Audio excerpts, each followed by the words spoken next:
what does that mean to be someone's project? What does that mean? It's an indelible historical fact that Fred Matiang'i, once Affairs Cabinet Secretary, once the government Mr. Fix-It, and now maybe Kenya's next presidential candidate. But last night, for the first time since vanishing after the 2022 elections, he sat down and he spoke, not just about politics, but about power, about security, about pain, and yes, about 2027. So when he sat up on Citizen TV, it wasn't just an interview. It was a reintroduction. And right out the gate, he addressed the elephant in the room. He said, I am not Uhuru's puppet. So am I a project by dint of the fact that I served in Uhuru's cabinet? And if it's a question of service and so on, why are you not asking me if I'm World Bank's project because I've just come from the World Bank? What does that actually mean in practical sense?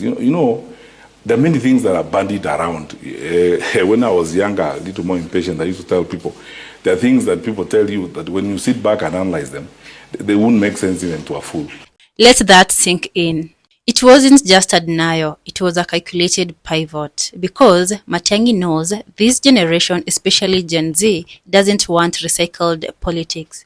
He wants to run as his own man, and that is the narrative he's trying to plant. So who is bankrolling your campaign? And Matiang'i's answer, calm, rehearsed, but strategic. I'll be supported by well-wishers and donors, but I will not bribe Kenyans. I'll seek support from well-wishers and those who believe in me or believe in my leadership and those who want to work with me to support our campaign. I have no money to bribe people and go pay voters and so on and so forth, but I'll ask for support from friends and well-wishers like anyone does. A bold statement in a country where elections are practically monetized. But here's the thing, he wasn't saying it for the elite. He was saying it for the youth, the TikTokers, the university kids, the hustlers. He was telling them, I hear you. I see you are disgusted with corrupt money politics. I'm not that guy. I will do it the logical, open, transparent, and lawful way that it would be done. Whether that's true or not, time will tell. But make no mistakes, it was a message. The interview took a turn when they talked about the 2024 Gen Z protests. The moment Parliament was stormed, Matiang'i didn't flinch. That will never happen under my watch, Matiang'i said. It wasn't bluster, it was indictment. The challenge we have in our country overall, politically speaking, is that there's a very low level of accountability in our political practice in the country. And what I mean by a low level of accountability is this. In addition to deployment of goons or whatever it is, as it were, the speech that we see from leaders and various actors within the political environment is sometimes very frustrating. He directly criticized the National Intelligence Service for sleeping on the job. He blamed poor leadership, and coming from the man who once had a grip on Kenya's security forces, that critique hit hard. Whether you agree with his methods or not, Matiang'i ran a tight operation. There was order, and for many watching today, that kind of order might be starting to feel comforting again. Wakati nilikuwa Minister for Education, mimi kazi sio shida kwangu, na kwanza kazi ikitajwa mimi nachangamka sana. Nilikuwa nafungua container ya Matiang'i saa 9 usiku. Napiga shule 15 hapa, naanzia Mudwaini kule, kisha ukatimu Ngandu Girls naenda. But it wasn't all strategy and politics. There was a moment, brief but honest, where Matiang'i acknowledged something bigger than power. He said, the pain Kenyans are feeling is unmatched. You could hear it in his voice, not just as a politician trying to look sympathetic, but as a man who has walked the streets, who has seen the hunger, the joblessness, and the fear.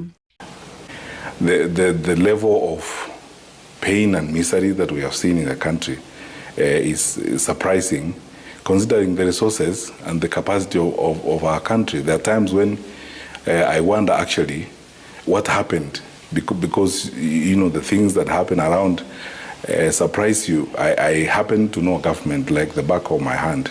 I was a cabinet minister for 9.5 years. And here's where I'll admit something. That line stick with me. Because we are not just tired, we are angry, we are frustrated, and when leaders acknowledge that, when they say it out loud, it matters. You will think he will announce a party, right?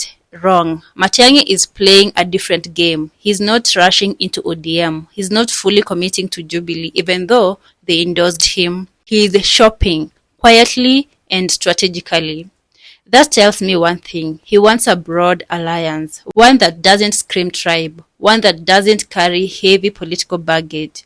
He's building a coalition of what I call the silent middle, people who are tired of noise but still believe in change. You know, Sam, we also have to be patient and tolerant. If we are going to build our country, I believe honestly that the best way to go about things is to be patient and tolerant about people's views and aspirations and what they say. The Honorable Gachagua expressed an opinion. He did not pass a law. That was his wish, and that was the way he thinks reality, or he would like the political arrangement to be done. And there's nothing wrong with it. What does all this mean for 2027? First, Matiang'i is in. Not officially, but come on, this was a launch. A soft one, but still a launch. Second, he is not running as a populist. He is running as the adult in the room. The guy who brings order. The guy who doesn't smile on the camera, but gets things done. And thirdly, he is targeting a Kenya that is exhausted. A Kenya that wants security, but also wants dignity. Will that message land? Maybe or maybe not, but it is different. But in today's chaotic political space, different might be just what Kenyans are looking for. I don't know if Matiang'i will be the president, but I know this. He just entered the conversation, and he did it with the precision of a man who has been planning for years. He's not trying to charm us, he's trying to calm us, and maybe that is exactly what he thinks we need. But here is what you need to ask. Do we trust him? Do we want more order even if it means less noise? And more importantly, are we ready for someone who doesn't speak our language but might just fix our systems? I will leave that to you. If you have watched this far, thank you. Drop a comment below. Tell me what you think. Is Matiang'i for real? Or just another suit trying to look clean? Either way, 2027 just got a whole lot more interesting. Nyinyi wananchi ndio mnatoa hiyo kazi. Nyinyi ndio mko na kadi ya kura, nyinyi ndio mko na kipande, nyinyi ndio mtaamuka asubuhi, muamue ni nani mnapea hiyo kazi. Sisi wakati ukifika, ninawaahidi mkitupea hiyo kazi, mtaona vile nchi itaenda.